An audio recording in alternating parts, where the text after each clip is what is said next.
آپ سن رہے ہیں سیرا وائس اسٹوڈیو، ایک ایسا اسٹوڈیو جہاں سیرت نبی صلی اللہ علیہ وآلہ وسلم صرف سنائی نہیں جاتی بلکہ محسوس کی جاتی ہے۔ چلیے شروع کرتے ہیں۔ احد کی جنگ وہ ختم ہو چکی ہے، شہداء کو دفنایا جا چکا ہے اور مسلمان شدید زخموں اور غم کے ساتھ مدینہ واپس آ رہے ہیں۔ احد کے بعد کے جو واقعات ہیں نا، وہ مجھے ہمیشہ بہت بہت متاثر کرتے ہیں۔ یہ صرف ایک جنگ کا اختتام نہیں تھا۔ نہیں، بالکل نہیں، یہ تو ایک پوری ریاست کی بقا کی جنگ کا آغاز تھا۔ تو سوال یہی پیدا ہوتا ہے کہ احد کی بظاہر ناکامی کے بعد مسلمان جو اتنے شدید صدمے میں تھے، وہ دوبارہ اپنے پیروں پر کھڑے کیسے ہوئے؟ انہوں نے اپنی ساکھ، اپنا وقار، وہ سب کیسے بحال کیا؟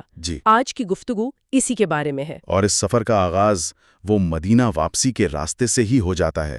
وہاں ہمیں صرف جسمانی تھکاوٹ نہیں بلکہ ایمان کی ایسی مثالیں نظر آتی ہیں جو اس وقت کی مسلم کمیونٹی کی اصل طاقت کو ظاہر کرتی ہیں۔ بالکل، اور ان میں سب سے نمایاں مثالیں تو صحابیات کی ہیں، جیسے حضرت حمنہ بنت جیش کا واقعہ ہے۔ انہیں پہلے اپنے بھائی کی حضرت عبداللہ بن جہش رضی اللہ تعالیٰ عنہ کی شہادت کی خبر دی گئی تو انہوں نے صبر کیا، انا للہ پڑھا۔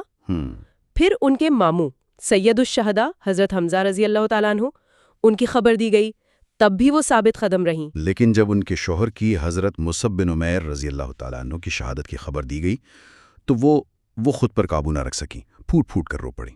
اس پر رسول اللہ صلی اللہ علیہ وسلم کا جو تبصرہ ہے وہ بہت اہم ہے۔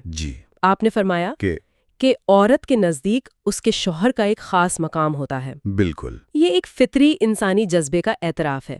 مطلب اسلام جذبات کو دباتا نہیں بلکہ انہیں صحیح رخ دیتا ہے۔ صحیح کہا، لیکن یہیں پر ہمیں ایک دوسرا پہلو بھی نظر آتا ہے جو اس سے بھی زیادہ گہرا ہے۔ آپ بنو دینار کی اس خاتون کی بات کر رہی ہیں؟ جن کے والد، بھائی اور شوہر تینوں احد میں شہید ہو گئے تھے۔ اور جب انہیں ایک ایک کر کے خبر دی گئی تو ان کا ہر بار صرف ایک ہی سوال تھا، رسول اللہ صلی اللہ علیہ وسلم کیسے ہیں؟ اور جب انہیں بتایا گیا کہ آپ صلی اللہ علیہ وآلہ وسلم خیریت سے ہیں تو بھی انہیں اطمینان نہیں ہوا۔ انہوں نے کہا مجھے انہیں اپنی آنکھوں سے دیکھنے دو۔ اور جب ان کی نظر آپ صلی اللہ علیہ وآلہ وسلم کے چہرے پر پڑی تو ان کے منہ سے وہ تاریخی جملہ نکلا، کلو مصیبت بعدک جلل، یعنی آپ کے سلامت رہنے کے بعد ہر مصیبت چھوٹی ہے۔ سبحان اللہ! یہ صرف ذاتی ایمان کی بات نہیں لگتی، ایسا محسوس ہوتا ہے جیسے وفاداری کا پورا تصور ہی بدل گیا تھا۔ بالکل، قبیلے اور خاندان سے بڑھ کر ایک نئی شناخت، ایک نیا مرکز بن چکا تھا، اور وہ مرکز نبی کریم صلی اللہ علیہ وآلہ وسلم کی ذات تھی۔ آپ نے بالکل صحیح نقطہ اٹھایا ہے۔ یہی وہ اجتماعی شعور تھا جس نے احد کے زخموں کو بھرنے میں کلیدی کردار ادا کیا۔ حضرت سعد بن معاذ رضی اللہ کا واقعہ بھی تو یہی ظاہر کرتا ہے۔ وہ دوڑتی ہوئی آئیں اور جیسے ہی آپ صلی اللہ علیہ وآلہ وسلم کو سلامتی سے دیکھا، اپنے بیٹے کی شہادت کا غم بھول گئیں۔ اچھا، تو مدینہ پہنچنے کے بعد کا ماحول کیسا تھا؟ ظاہر ہے شہر پر ایک سوگ کی کیفیت ہوگی۔ مدینہ میں ایک ہنگامی حالت تھی، مسلمان تھکے ہوئے تھے، شدید زخمی تھے، لیکن انہوں نے آرام نہیں کیا۔ اچھا، انہوں نے پوری رات شہر کا پہرا دیا اور خاص طور پر نبی کریم صلی اللہ علیہ وسلم کے گھر کی حفاظت کرتے رہے۔ اور آپ صلی اللہ علیہ وآلہ وسلم خود؟ آپ صلی اللہ علیہ وسلم کو خود بھی ایک لمحہ چین نہیں تھا۔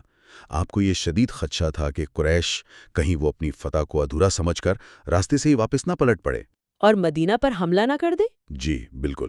تو اس خطرے کو بھانپتے ہوئے آپ صلی اللہ علیہ وآلہ وسلم نے فوری طور پر کوئی جوابی اقدام کیے؟ یہیں سے حمراء الاسد کی کہانی شروع ہوتی ہے نا؟ بالکل۔ یہ احد کے اگلے ہی دن 8 شوال کی صبح کا واقعہ ہے۔ آپ صلی اللہ علیہ وسلم نے اعلان فرمایا کہ ہم دشمن کا تعاقب گائیں گے۔ اور اس میں ایک حیران کن شرط بھی رکھی۔ شرط یہ تھی کہ اس لشکر میں صرف وہی شامل ہوگا جو کل احد کی جنگ میں شریک تھا۔ یہ تو بڑی عجیب بات ہے نا؟ جو لوگ پہلے ہی زخمی ہیں، تھکے ہوئے ہیں، انہی کو دوبارہ بلایا جا رہا ہے۔ اس کی کیا حکمت تھی؟ اس کی حکمت خالصتاً نفسیاتی تھی۔ یہ ایک پیغام تھا دشمن کے لیے بھی اور مدینہ کے اندر موجود منافقین اور یہودیوں کے لیے بھی۔ پیغام یہ تھا کہ احد میں جو ہوا سو ہوا، ہمارے حوصلے پست نہیں ہوئے، ہم آج بھی لڑنے کے لیے اسی طرح تیار ہیں۔ واہ! اچھا، حضرت جابر بن عبداللہ رضی اللہ تعالیٰ عنہ کا ایک واقعہ ہے یہاں پر۔ وہ بہت دلچسپ ہے۔ وہ احد میں شریک نہیں ہو سکے تھے کیونکہ ان کے والد نے انہیں بہنوں کی دیکھ بھال کے لیے روک لیا تھا۔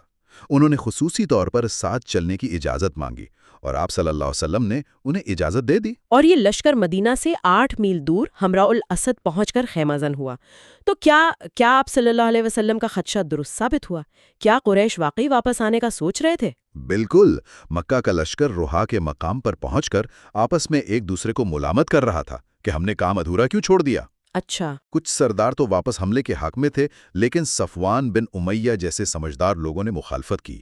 اس نے کہا کہ اب جو مسلمان احد میں نہیں لڑے تھے وہ بھی غصے میں ہمارے خلاف لڑیں گے اور یہ ہمیں مہنگا پڑے گا۔ اور اسی کشمکش کے دوران وہ پروپیگنڈا اور جوابی پروپیگنڈا کا ایک شاندار کھیل شروع ہوتا ہے۔ جی، یہاں معبد بن ابی معبد خزائی کا کردار سامنے آتا ہے۔ وہ بھی مسلمان نہیں ہوئے تھے لیکن ان کا قبیلہ آپ صلی اللہ علیہ وسلم کا اتحادی تھا۔ جی خیر خواہ، وہ ابو سفیان کے پاس پہنچے تو اس نے پوچھا پیچھے کیا خبر ہے؟ تو معبد نے مسلمانوں کے غصے، جوش اور تیاریوں کو اتنا بڑا چڑھا کر پیش کیا کہ مکی لشکر کے اوسان خطا ہو گئے۔ اس نے کیا کہا تھا؟ اس نے کہا محمد صلی اللہ علیہ وسلم اپنے اصحاب کی ایسی جمعیت لے کر نکلے ہیں جیسی میں نے کبھی نہیں دیکھی۔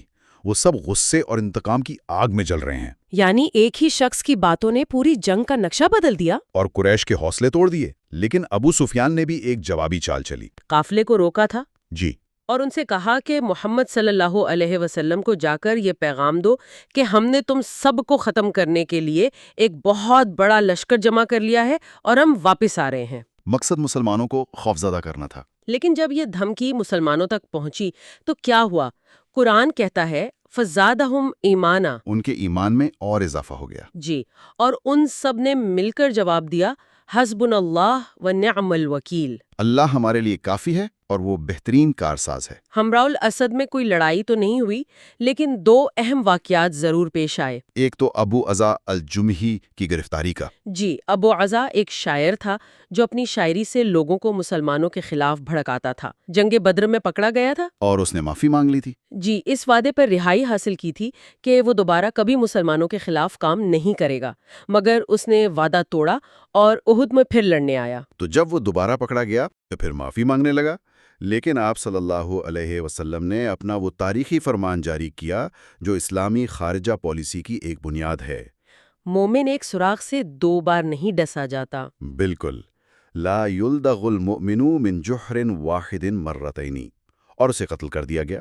اتنے زیادہ جانی نقصان اور واقعات کے بعد ایک سوال ذہن میں آتا ہے جس سے محرخین آج تک زیر بحث لاتے ہیں۔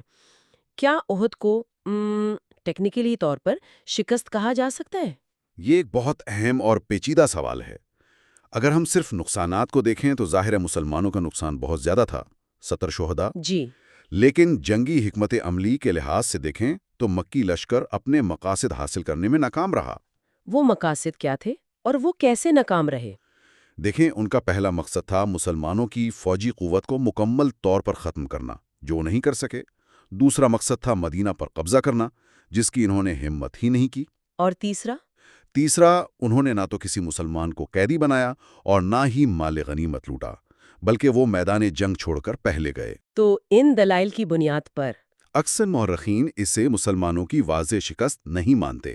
سب سے بہتر اصطلاح غیر فیصلہ کن جنگ کی ہے، انڈیسائسو بیٹل۔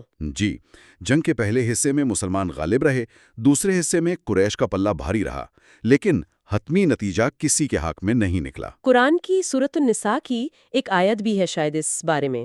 جی، آیت 104، جہاں اللہ فرماتا ہے اگر تم تکلیف اٹھا رہے ہو تو وہ بھی تمہاری طرح ہی تکلیف اٹھا رہے ہیں، جبکہ تم اللہ سے وہ امید رکھتے ہو جو وہ نہیں رکھتے۔ یعنی دونوں فریقوں کی تکلیف کو برابر قرار دیا جایا ہے۔ بالکل۔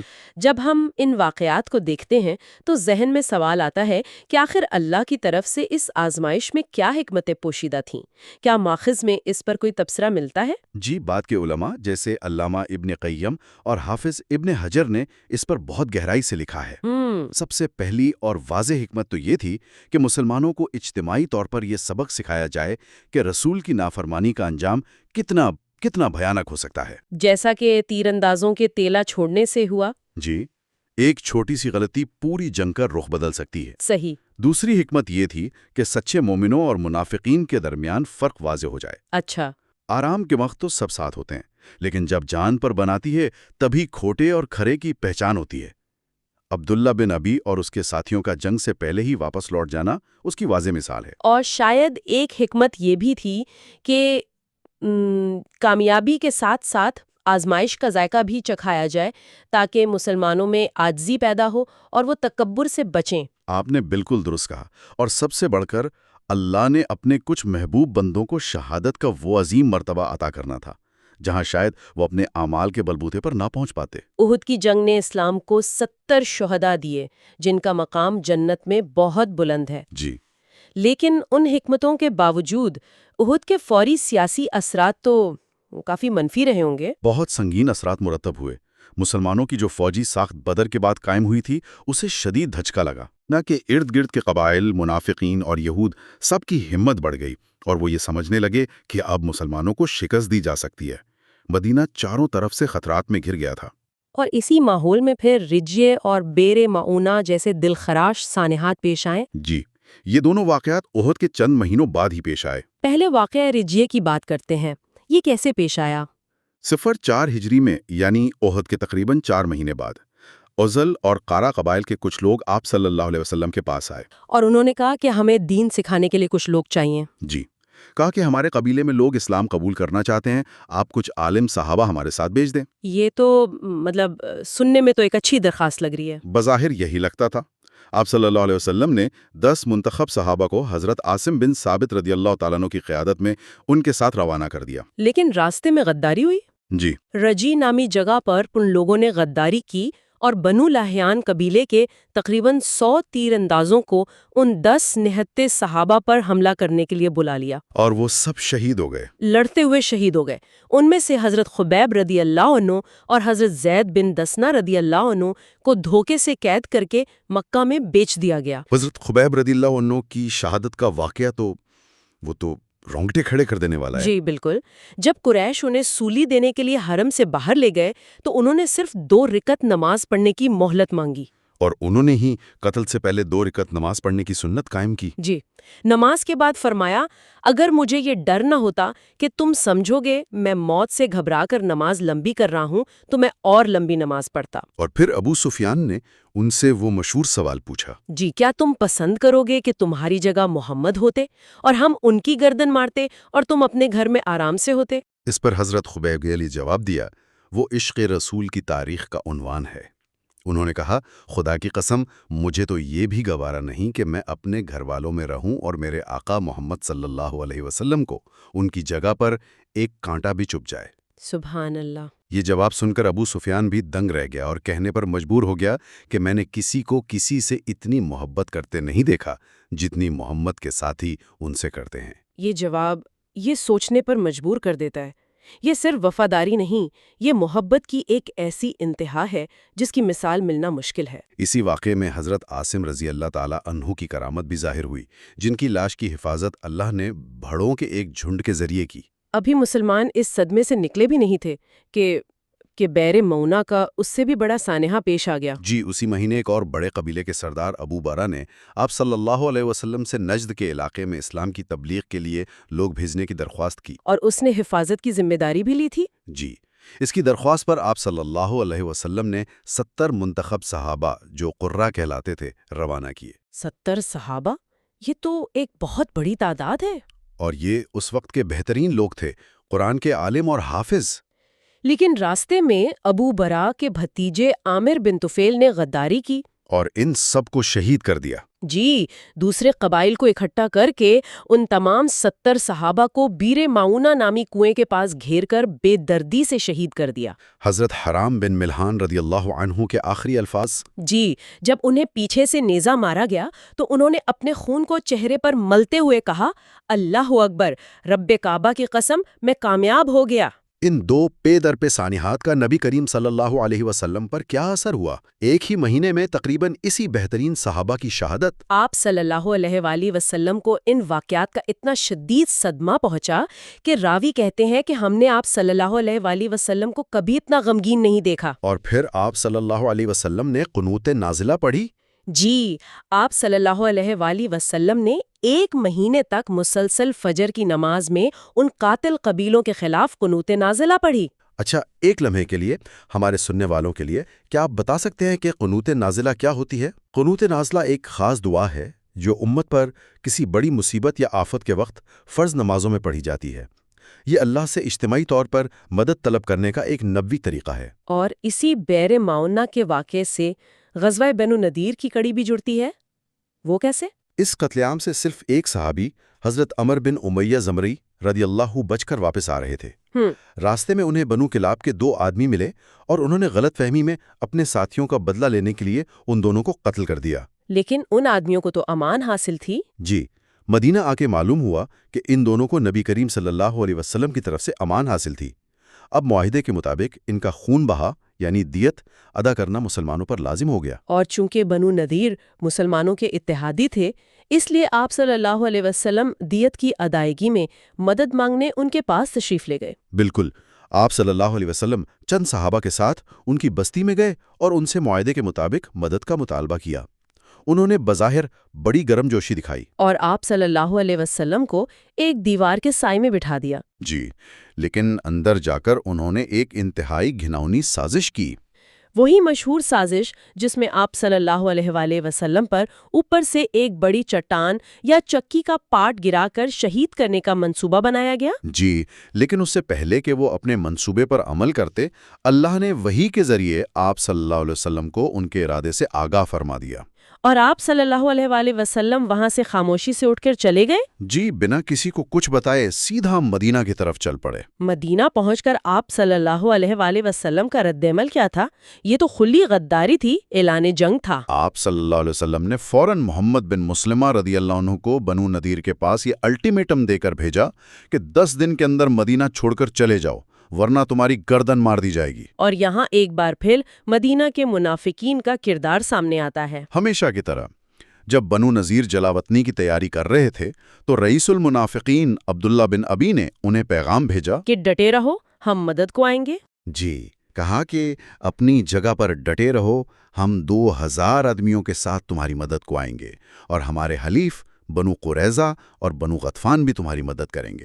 اس جھوٹے وعدے پر یقین کر کے انہوں نے آپ صلی اللہ علیہ وسلم کو جواب بھیجوا دیا کہ ہم نہیں جائیں گے، اور پھر محاصرہ شروع ہو گیا۔ بنو نذیر اپنے مضبوط قلعوں میں بند ہو کر بیٹھ گئے اور عبداللہ بن ابی کی مدد کا انتظار کرنے لگے جو کبھی نہیں آئی۔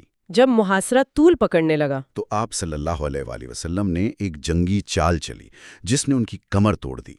آپ صلی اللہ علیہ وآلہ وسلم نے ان کے کھجور کے باغات جو ان کی معیشت کی بنیاد تھے کاٹنے اور جلانے کا حکم دیا۔ یہ ان کے لیے معاشی اور نفسیاتی دونوں طور پر ایک بہت بڑا دھچکا تھا۔ بالکل، آخرکار جب انہیں ہر طرف سے مایوسی ہوئی تو انہوں نے ہتھیار ڈال دیے اور جلاوطنی پر راضی ہو گئے۔ اور انہیں اس شرط پر جانے دیا گیا کہ وہ ہتھیاروں کے علاوہ جو سامان لے جا سکتے ہیں لے جائیں۔ جی، اس غزوے میں مسلمانوں کو جو مال حاصل ہوا اسے فائے کہتے ہیں، یعنی وہ مال جو بغیر لڑائی کے حاصل ہو۔ یہ سارا مال آپ صلی اللہ علیہ وآلہ وسلم نے زیادہ تر مہاجرین میں تقسیم کر دیا، جس سے ان کی معاشی حالت پہلی بار مستحکم ہوئی۔ تو اگر ہم ان تمام واقعات کو جوڑ کر دیکھیں، احد سے لے کر بنو نذیر کی جلاوطنی تک، تو ایک واضح تصویر ابھرتی ہے۔ یہ دور شدید آزمائشوں کا تھا، غداریوں کا، سانحات کا تھا، لیکن ہر بحران کے بعد اسلامی ریاست پہلے سے زیادہ مضبوط ہو کر نکلی۔ جی، ہمراء الاسد نے فوجی وقار بحال کیا، رجئی اور بیرو معونہ نے ایمان کو نئی بلندیاں عطا کیں، اور بنو نذیر کے اخراج نے مدینہ کو ایک بڑے اندرونی خطرے سے پاک کر دیا۔ بالکل۔ اور اس گفتگو کے اختتام پر ایک نقطہ سوچنے کے لیے چھوڑتا ہوں۔ ماخذ بتاتے ہیں کہ ان واقعات نے مسلمانوں کی فوجی ساکھ بحال کی، لیکن اس سے بھی گہری بات یہ ہے کہ رجئی اور بیرو معونہ جیسے سانحات نے مسلمانوں کی اجتماعی نفسیات پر کیا اثر ڈالا ہوگا۔ ان ملاکو واقعات اور غداریوں نے جہاں فوری فوجی رد عمل کو جنم دیا، وہیں شاید اعتماد، معاہدوں کی پاسداری اور ایک ایسی امت کی شناخت کے بارے میں طویل مدتی سوچ کو بھی تشکیل دیا جسے اللہ تعالیٰ نے شدید ترین آزمائشوں کی بھٹی سے گزار کر کندن بنایا۔